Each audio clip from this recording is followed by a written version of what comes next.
Hello everybody and welcome to another video of Chef Michael cooking from home. And tonight what we're going to do is we're going to do pan-seared salmon with roasted broccoli. Very similar to the pub salmon at the club, minus the rice.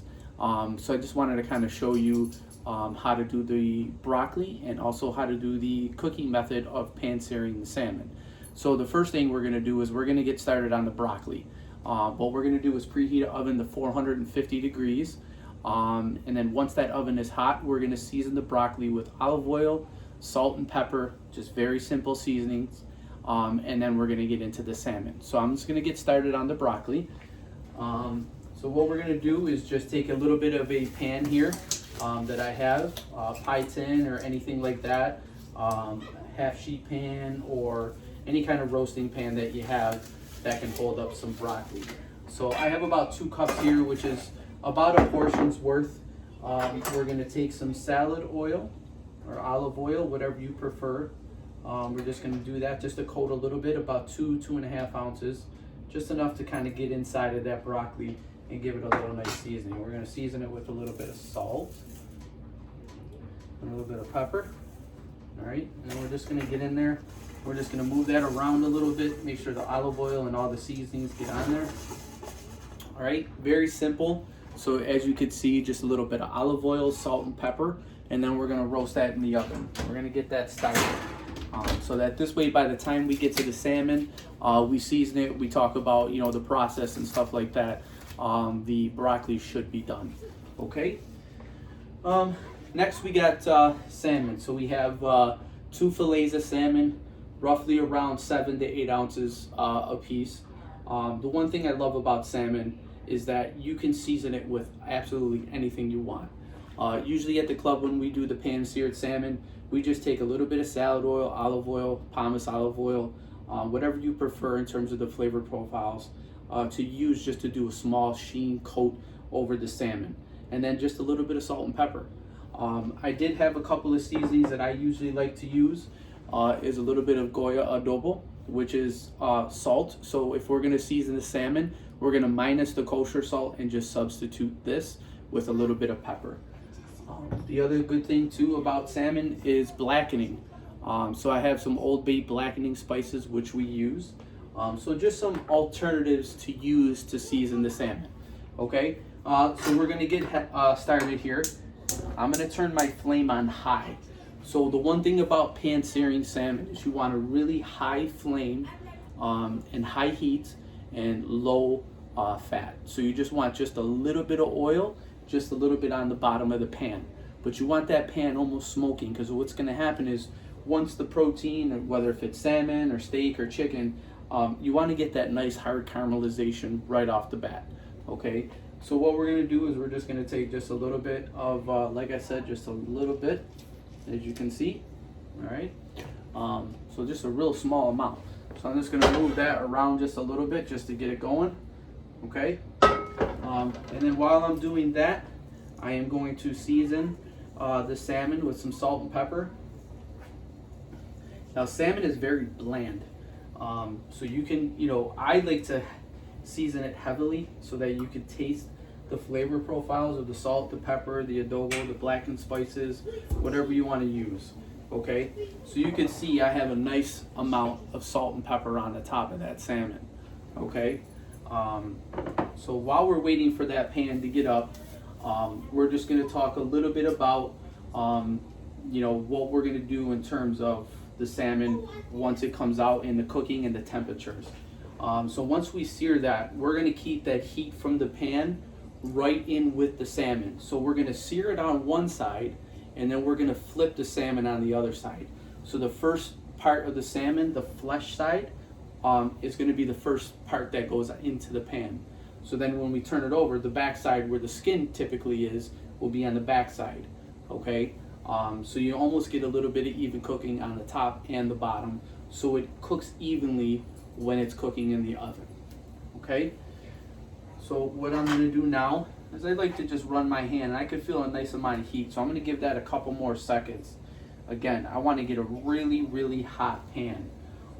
Typically the utensils you want to use while you're doing salmon, I like to use tongs or a fish spatula.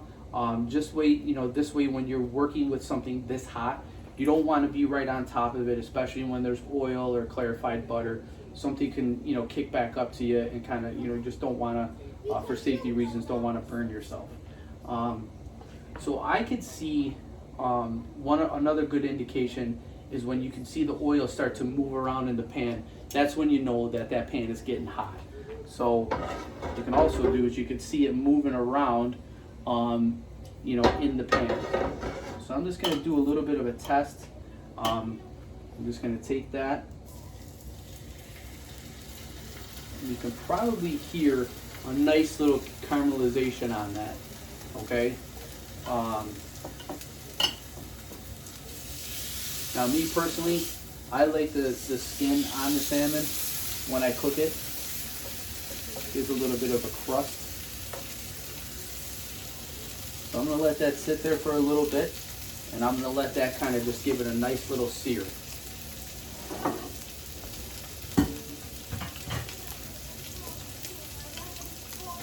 And one of the things you could do too with the skin is we can score it, and then we could just take a little bit of olive oil so it gets nice and crunchy.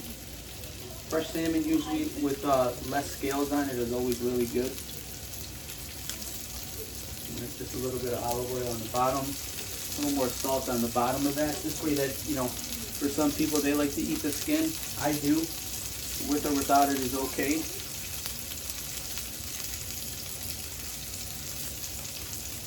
Now this is already pre-scored, so you're good to go. So I'm just moving that around. As you can see, it's still a little light, so we're going to let that go just a little bit. The main thing is that you don't have to have it extremely smoking hot. You want it hot enough where it's not going to stick. And I always recommend using a non-stick pan. So we're getting some good caramelization on here. I'm just moving this around just to make sure that it's not sticking to the pan. Now when we flip this over, we're going to let this cook for about 30 seconds. Typically, anywhere from a minute or two on the flesh side, and then about a minute or two on the other side for the salmon, for a nice good caramelization or searing on both sides. So while this is going on, our broccoli is working really well in the oven at 450 degrees. So I'm going to open this oven up just to kind of see how that's going.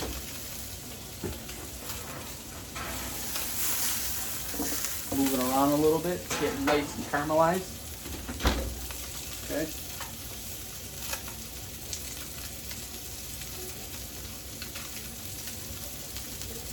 You can see everything getting real nice and crisp. Now we're starting to get a nice little caramelization here. We're about a minute into this process, and now you can see the really nice caramelization on that. See the nice brown on the outside? That's exactly what we want. I'm also using a tripod for the very first time. So my wife actually did the first video on the omelet, so now I'm solo by myself. So you can also see this one, a really nice brown caramelization. All right. Let that go for another 5 seconds. And then now we're going to turn that over. And you can hear that. That's a beautiful thing. A beautiful thing right there. Okay. So now we're going to let that cook. We're going to let that skin get nice and crispy on the bottom. And again, this is just my personal preference. You can get your salmon skinned and it could just be flesh on both sides. But then, again, that's just my preference. It's nice and crispy. It gives it a nice crunchy texture to the salmon.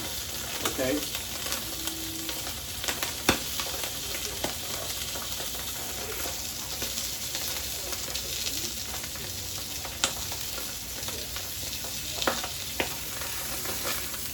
What I mean by that is you can see the skin starting to kind of fold a little bit, and that's exactly what you want. Fold meaning that it kind of shrinks a little bit, the skin is shrinking a little bit, so it's starting that texture process where it's going to start to get a little bit crunchy. And that's where we're going to leave it in the oven so it continues to get really nice and crunchy. Now salmon, usually you want to cook it to about 115 and let it carry over to 120. That's a good medium rare medium. Usually 110 to 115 to let it kind of rest for rare. I like to eat my salmon medium rare just to get the appreciation of the flavor. Okay, so I think we've had a nice even amount, about 1.5 minutes on the flesh side and about 1.5 minutes on the skin side. So we're gonna pop that in the oven.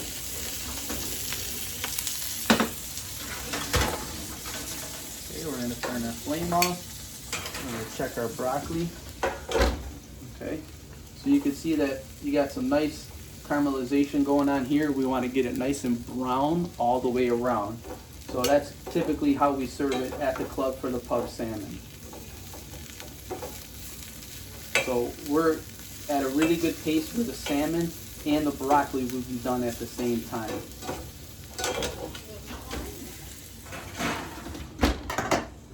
So while we're waiting for that, I'd like to just connect with you a little bit. You could reach me at my email at mferraros@saturnclub.org. I would really like to get some feedback and some engagement of what you would like to see me do in terms of cooking from home. We've done the omelets and we're doing the salmon. Tomorrow I'd like to do another installment of seafood. I'm going to show you how to sear scallops. Okay, so I think our salmon and broccoli is almost done. Okay, and then all I'm going to do is just take a plate for presentation. I'm just going to lay a nice little bed of broccoli on the bottom with a little bit of salmon on top.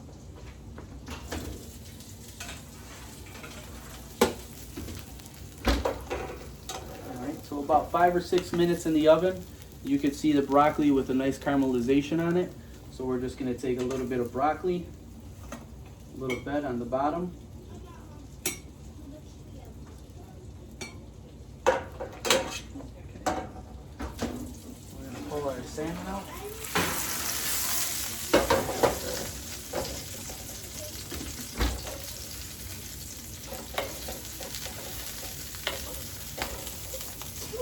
I'm going to lay that right on the top. And we have our pan-seared salmon with broccoli. Enjoy, everybody, and we'll see you soon. Thank you.